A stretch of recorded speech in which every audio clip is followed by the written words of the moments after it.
السلام علیکم، میں Zeenat Firdous, teacher B P S Deoband کاہچامہ۔ آج 30 سپٹمبر 2020 کو جو کلاس دینے جا رہی ہوں وہ ہے 5th کی انگلش، اور جو میرا آج کا ٹاپک ہے that's the prodigal son, chapter number 6 page number 61۔ میں 5th کے اسٹوڈنٹس سے کہنا چاہتی ہوں کہ وہ اپنی بک نکالیں، چیپٹر نمبر 6 پیج نمبر 61 اپنے سامنے رکھیں تو ہم اپنا لیسن سٹارٹ کریں گے۔ دا پروڈیگل سن، پروڈیگل ہم کہتے ہیں فضول خرچ، شاہ خرچ، بہت زیادہ فضول خرچ کرنے والا آدمی جو ہے۔ The prodigal son is a story of love and forgiveness of parents۔ prodigal son جو ہے یہ کہانی ایک بیٹی کی جو بہت زیادہ فضول خرچ ہوتا ہے اور اپنے باپ کی دولت کا بے تحاشا استعمال کر کے اسے ضائع کر دیتا ہے، اور اس کہانی میں ماں باپ کی شفقت اور پیار کو بھی دکھایا گیا ہے۔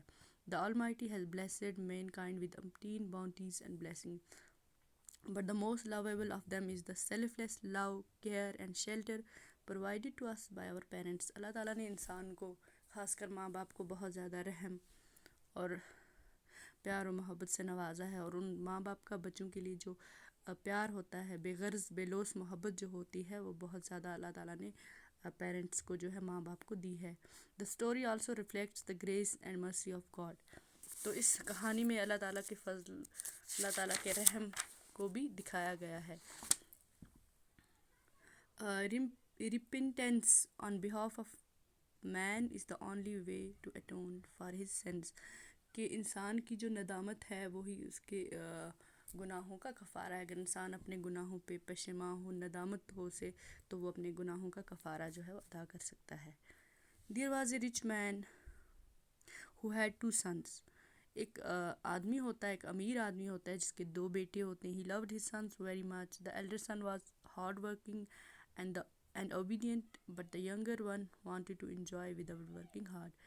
کہ ایک امیر آدمی کے 2 بیٹے ہوتے ہیں، دونوں بیٹوں سے بہت زیادہ پیار کرتا ہے، لیکن the elder son was hard working، جو بڑا بیٹا ہوتا ہے وہ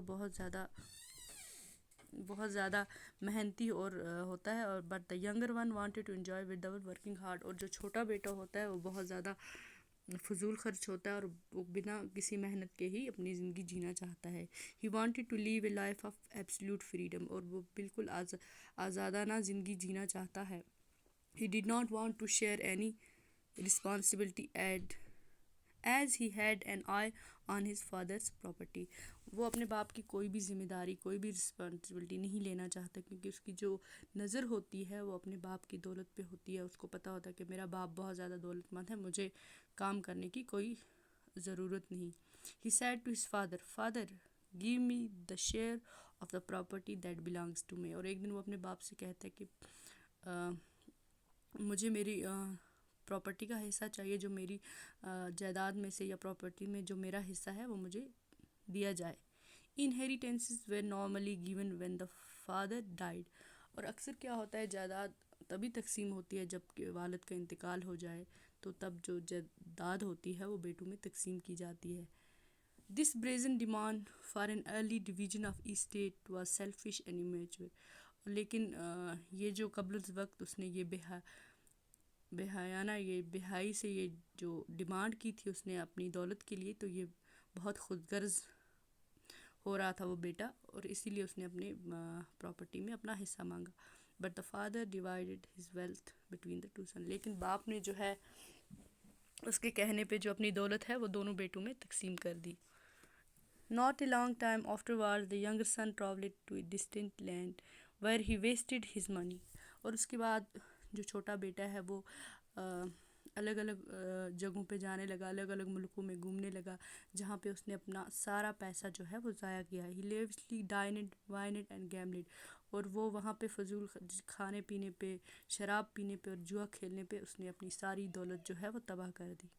At last when he had spent even the last penny, he almost starved to death۔ اور جب اس نے اپنا سارا پیسہ ختم کر دیا تو وہ فاقہ کشی سے مرنے لگا۔ There came a terrible famine throughout the country that made living harsh۔ اور جہاں پہ وہ رہتا تھا، جس ملک میں وہ رہتا تھا، وہاں پہ ایک ہولناک قحط سالی جو ہے پورے ملک میں پھیل گئی، جس کی وجہ سے جو جینا جو ہے وہ ناقابل برداشت ہو گیا۔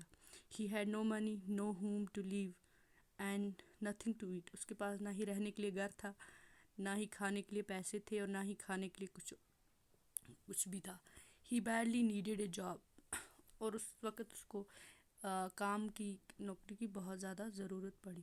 سو he went and hid himself to one of the inhabitants of that country, اور وہاں جس ملک میں وہ رہ رہا تھا، وہاں کے جو باشندے تھے وہاں پہ وہ گیا اور اجرت کے بدلے وہ کام کرنے لگا. who sent him on to his fields to feed animals، اور وہاں کے اس لوگوں نے اس کو اپنے جو اینیملز ہیں، جو مویشی ہیں، ان کو چارہ کھلانے کے لیے کام پہ رکھ لیا. he longed to make a meal of the pods that animals were eating، وہاں پہ پوڈ ایک قسم کا جو مٹر نما پھل ہوتا ہے، اس پھل کا جو چارہ بنانے لگا اور مویشیوں کو کھلانے لگا. بٹ نو ون گیو ہم اینی تھنگ، لیکن کسی نے بھی اس کو اس کام کے بدلے میں کچھ بھی پیسے نہیں دی. تو آج کے لیے اتنا ہی. انشاءاللہ نیکسٹ کلاس میں اس کے بعد جو آگے سیکنڈ پارٹ جو ہے وہ میں آپ کو پڑھاؤں گی انشاءاللہ.